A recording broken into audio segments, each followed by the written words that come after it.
Ninaibeba mimi mwenyewe kwa kuagiza watu wangu kwanza wabaki na mbunge hapa kesho.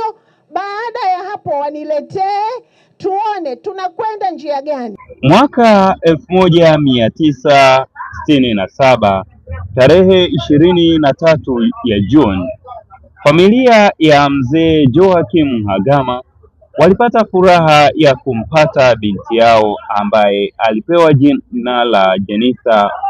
Tu nitoe taarifa kwamba leo ni siku ya kupiga vita dhidi ya utumikishaji wa watoto.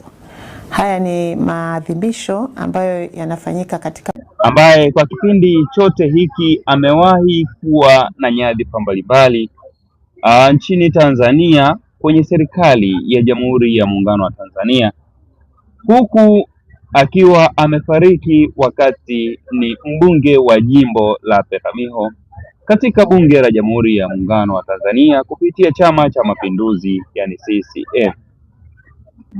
Jenista Mhagama alimaliza elimu yake katika shule ya sekondari ya wasichana Peramiho mwaka 1986 na mwaka 1989 alipata diploma ya elimu kutoka chuo cha ualimu Korogwe. Alifanya kazi kama mwalimu kwa miaka 6 kati ya 1961 na 1997.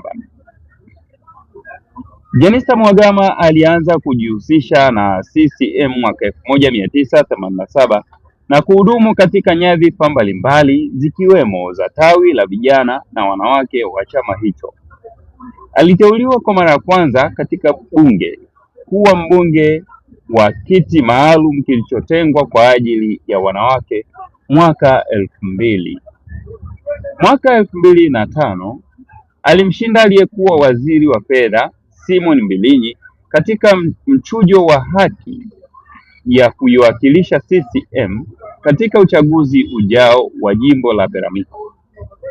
Ilitokana na uchambuzi uliogundua kuwa Mhagama alikuwa mbunge wa pili kwa wingi wa michango ya mijadala na maswali kwa mawaziri katika bunge la 2005-2010.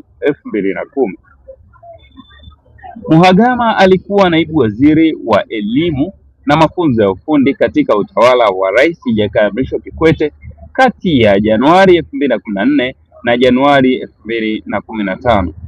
Kisha katika mabadiliko ya baraza la mawaziri alipandishwa cheo na kutajwa kuwa waziri wa nchi, ofisi ya waziri mkuu, sera, uratibu na bunge.